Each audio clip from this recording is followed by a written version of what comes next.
Hi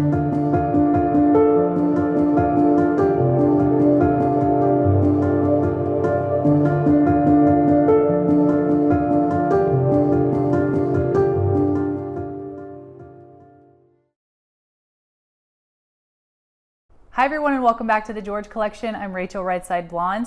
I'm officially back from Vegas from the event that I was at last weekend, and I had a great time. I got to see some friends and meet a lot of great people who stopped by the George booth, and I also got to stay at the Trump International in Vegas, and it was quite the view. It was amazing. So I had a great time, and for those of you that I met last weekend, it was wonderful to meet you, and if I missed you this time, hopefully I'll catch you next time.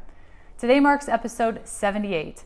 And that's a good number. I like the number 78 because in gematria that equals Kennedy.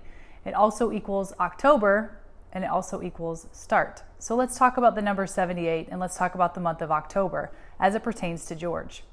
The iconic inaugural issue with Cindy Crawford on the cover came out in October of 1995. Technically it was October-November of 1995 because they were doing bi-monthly issues at that time, but it came out nonetheless in October of 1995. October, Kennedy, start. Interesting.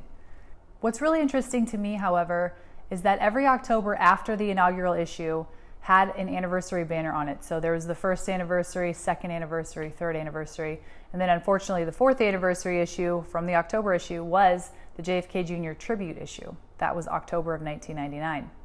I love all George magazines, including the ones I'm a part of right now, but if you were to ask me what my favorite George magazines were from the 1990s, there's a handful that really stand out, and then beyond that, the October issues, every single one of them stand out to me as well. And here's why. The covers of these October issues are great, but the articles inside, magnificent. Take, for example, the first anniversary issue, which features Richard Nixon on the cover, and has an article inside that I've read a while ago about Ken Griffey Jr. and Nike and the partnership they had. Here's just a little excerpt of that. So no one was more surprised than Griffey when Nike, perhaps the world's most powerful image maker, chose to recast the young slugger in the most unflattering of roles, a politician. What have we learned about Nike and athletes and the crossover between athletics and politics? Or the interview between John Kennedy and Farrakhan, where John Kennedy asks, "Do you break with black conservatives who feel that black preoccupation with white racism ill serves black aspirations?" And Farrakhan responds, "No, I don't break with them, because if black conservative politicians harp on the need for black self-help, I am in 1000% agreement with them. Government should create the opportunity, create the atmosphere, but then the burden falls on us. And I think in the past we've relied too much on government." Or this other article that is titled, "Is Justice Blind?" Marion Barry, Mel Reynolds, Ron Brown. These men were targets of vigorous and very public prosecutions. Black politicians say they're victims of racism, but that may not be the whole story. So all kinds of articles in this first anniversary issue that we can draw parallels to from 2023. And now moving on to the second anniversary issue, which is one of my favorites, considering all the articles inside and considering what's on the cover, let's read some of these headlines. Top 10 spy missions. Newt Gingrich, the truth behind the plot against him. The CIA, secrets and lies, how the CIA saved the Dalai Lama, and Chris Rock on the way to fix America. I have read so many articles from this issue in my past George Collection videos because they are so interesting and informative. So if you want to go back through my George Collection videos and look for the thumbnails with this cover on it with Elizabeth Hurley, those are the articles from this issue. Now moving on to the third anniversary issue. This is called the conspiracy issue. So we had the spy issue, now we have the conspiracy issue, and these headlines are wonderful as well. Here's what they are. Exclusive, inside the uproar at 60 Minutes. Dark secrets, how the Pentagon spied on the president. Interesting. Paranoid and Proud of It by Oliver Stone. Who's covering up the murders of Tupac and Biggie? Is Washington haunted? The top 10 true life tales. And at the very top it says the good news about Bill Clinton's scandal by David Brock. Inside this issue, a headline not featured on the cover, is the mysterious death of Jim McDougal, who was Clinton's business partner in the Whitewater scandal. Interesting that he died in a Texas prison, and he was basically denied medical help and died in some kind of strange circumstances. Also in this issue, on page 72 on the Quips page, is an article called The World According to Me by Bill Sheft, and it's basically making fun of conspiracy theorists, but it's interesting to look back on now. On the opinion page in this issue, it says, Rant, The Cold War is over, and your political leaders are more accessible than ever. So why is your government still keeping so many secrets? We're still wondering that. There's a whole page called Masters of Disguise, which is basically a full page dedicated to how the Secret Service dresses up and disguises itself at certain events. The editor's letter from the 3rd anniversary issue says this as well. The simpler explanation is that mystery is a necessary ingredient of fantasy and narrative, both of which have, on occasion, been employed by journalists and other storytellers.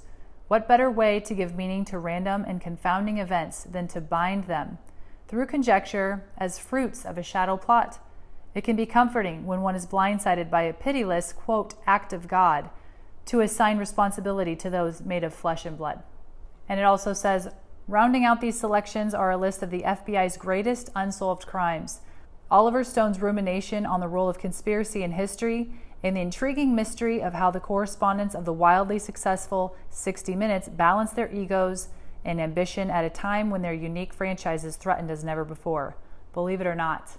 And then, as mentioned earlier, the 4th anniversary issue, which came out in October of 1999, is the John Kennedy tribute issue. I wanted to just read a quote here that John Kennedy said in a speech to the United States Postal Service and is featured on the page that has Bill Clinton on it.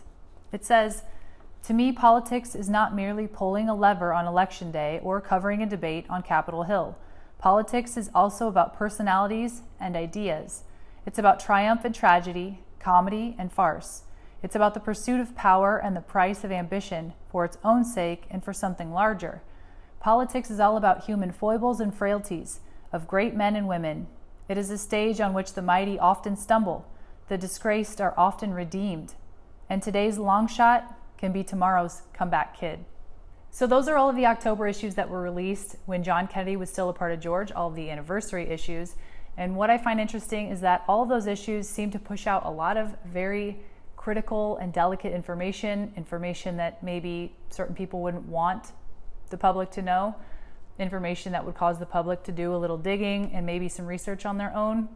And what else started dispersing information in October? Interesting connection.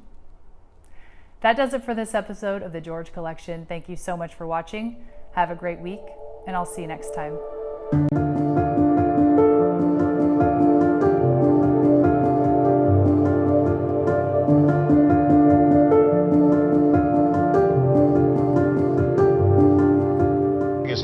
George, which is a hoot of a magazine. I thought you were a lawyer. I was. What happened? Well, we decided, actually taking a cue from folks like yourself and you around the 1992 election, that there was an opportunity here to change the definition of a political magazine. Certainly the way Americans were accessing information about politics and politicians was changing. Candidates were appearing on late-night talk shows, on talk radio, on sitcoms, and there was a kind of a leveling process. And while the rest of media clearly had caught up with that, we felt that political magazines per se hadn't. Your mother was a hell of an editor at Doubleday. That's what I hear. Would she have liked George? I think she would have.